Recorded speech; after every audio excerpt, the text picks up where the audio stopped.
के भावी मुख्यमंत्री निशिकांत सिन्हा ने मेस्कौर प्रखंड के मेढकुरी गांव में गांधी स्थल के प्रांगण में गांधी जी का जीवनी पर प्रकाश डालते हुए सभा का संबोधित किया। गांधी जी को भी नमन करता हूँ और यहाँ पर उपस्थित जितने भी हमारे गार्जियन हैं और हमारे माताएं हैं उन सभी को मैं प्रणाम करता हूँ और अपने भाई और अपनी बहनों को नमस्कार करता हूँ और अपने दोस्तों को भी नमस्कार करता हूँ। और इस मंच पर उपस्थित हमारे जितने भी विशिष्ट अतिथि हैं, हमारे गार्जियन श्रीनंदन बाबू, सुनील बाबू, हमारे अंकल अरुण जी, सभी को मैं प्रणाम करता हूँ और जो भी इस मंच पर उपस्थित है सभी को मेरी तरफ से मैं नमस्कार करता हूँ। आज जो हम लोग यहाँ पे इकट्ठे हुए हैं, अलग अलग विषयों के बारे में बताया गया है और लगभग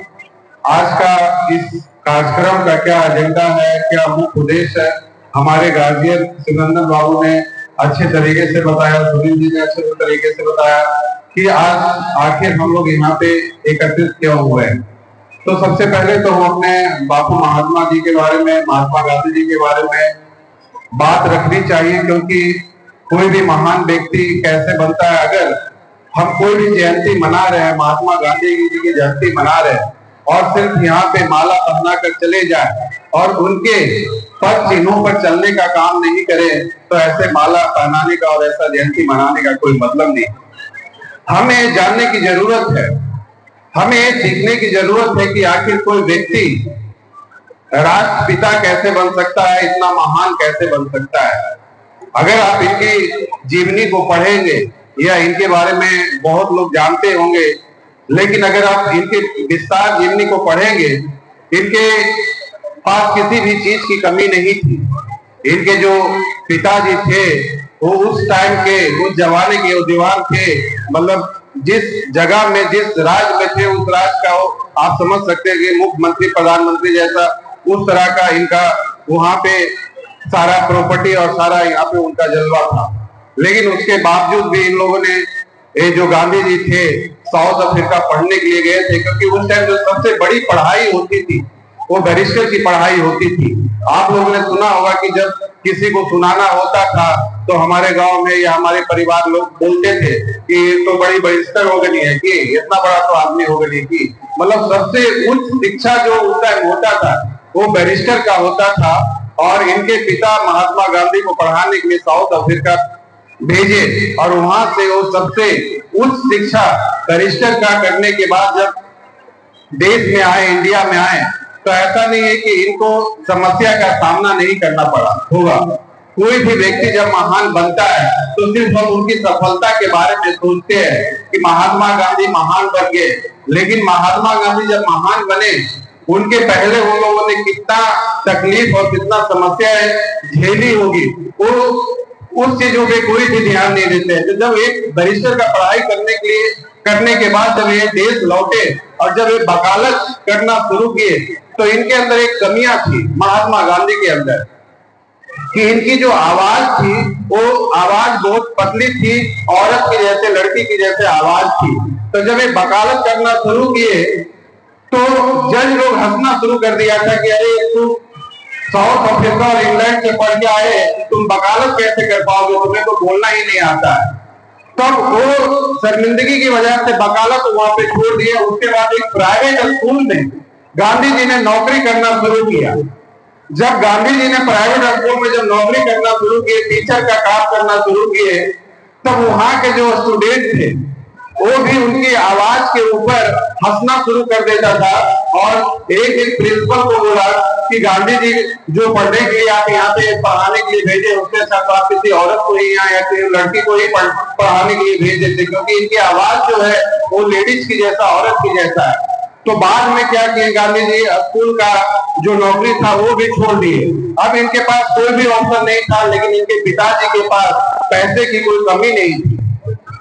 तब इनके पिताजी इनके लिए बिजनेस स्टार्ट किए, लेकिन जब 1-2 साल इन लोगों ने, महात्मा गांधी ने बिजनेस चलाया तो बिजनेस भी नहीं इनका चला। तो एक बार साउथ अफ्रीका से इनके पिता के अब्दुल करके कोई दोस्त आए थे,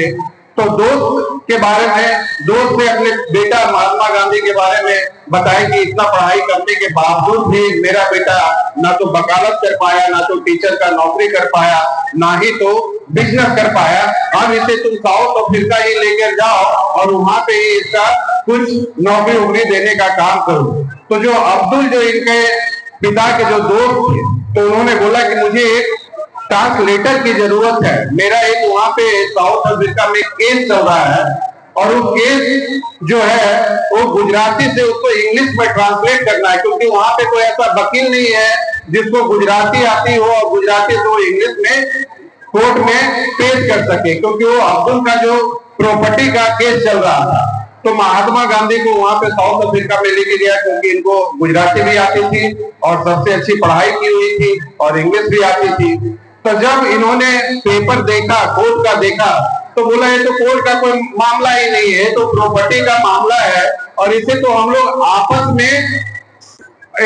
समझ सकते हैं और आपस में इसको सोल्यूशन ला सकते हैं। तो महात्मा गांधी कोर्ट जाने की बजाय उस मामला को आपस में ही सुलझा दिए। तब से महात्मा गांधी का वहां साउथ अफ्रीका में भी नाम आ गया और वहां पे जितने भी इंडियन थे, गुजराती थे, सब महात्मा गांधी जी के बारे में जानना शुरू किया। उसके बाद महात्मा गांधी का वहां पे वकालत का पेशा चालू हो गया और उसके बाद जब महात्मा गांधी का वहां पे वकालत का पेशा चालू हुआ, तो एक दिन Mahatma Gandhi AC first class से ट्रेन से सफर कर रहे थे साउथ अफ्रीका में। और ये सब लोगों को ये पता है। मैं ये कहानी सिर्फ इसलिए सुना रहा हूं कि किसी भी व्यक्ति महान कैसे बनता है, क्योंकि एक सिर्फ विचारधारा किसी भी जिंदगी को बदलने का बहुत बड़ा अहम भूमिका निभाता है।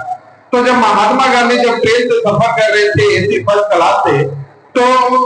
जो अंग्रेज लोग था सारे, वो जब देखा कि ये काला आदमी एसी फर्स्ट क्लास में कैसे बैठ सकता है, तो महात्मा गांधी को जबरदस्ती एसी से ट्रेन से उतार देता है। और जो स्टेशन पे उतारता है,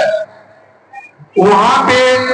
दूसरे जगह जाने के लिए पूरी रात कोई ट्रेन नहीं थी, सुबह में ट्रेन थी। महात्मा गांधी रात भर उस प्लेटफॉर्म पे ठंड के मारे पूरा कांपते रहे, जड़ते रहे, लेकिन उनको कोई भी ट्रेन रात में नहीं मिली। जब टिकट लाने गए टीटी के पास, टीटी के काउंटर के पास, तो वो भी टिकट देने के लिए मना कर दिया कि तुम काला आदमी कैसे एसी फर्स्ट क्लास का टिकट मांग सकते हो। लेकिन इन्होंने पढ़ाई की हुई थी, जब इन्होंने अंग्रेजी झाड़ना शुरू किया, पैसा दिखाना शुरू किया, तब टिकट तो दे दिया। लेकिन जब फिर दूसरे ट्रेन पे चढ़े, तो फिर वहां से अंग्रेज लोगों ने देखा तो इनको उतार दिया। उसी दिन ये शपथ लिए कि जिस तरह से आज तुम मुझे ट्रेन में उतारने का, फेंकने का काम कर रहे हो, उसी तरह से हम देश में अंग्रेजों को फेंकने का काम करेंगे। तब महात्मा गांधी भारत देश आए और यहाँ से अंग्रेजों से लड़ने का अभियान चालू किए। और सबसे पहले जो आंदोलन शुरू किए वो आपका बिहार से किए, पश्चिमी चंपारण से किए और उस आंदोलन का नाम दिए सत्याग्रह। सत्याग्रह जो नाम दिए वो दो शब्दों से बना गया था। सत्य मतलब न्याय और आग्रह मतलब प्रयास, मतलब न्याय के प्रति प्रयास करना, सच के प्रति प्रयास करना। और उसके बाद उन्होंने देश को एकत्रित करने का काम किया। तो उसी तरह से आज निशिकांत सिन्हा भी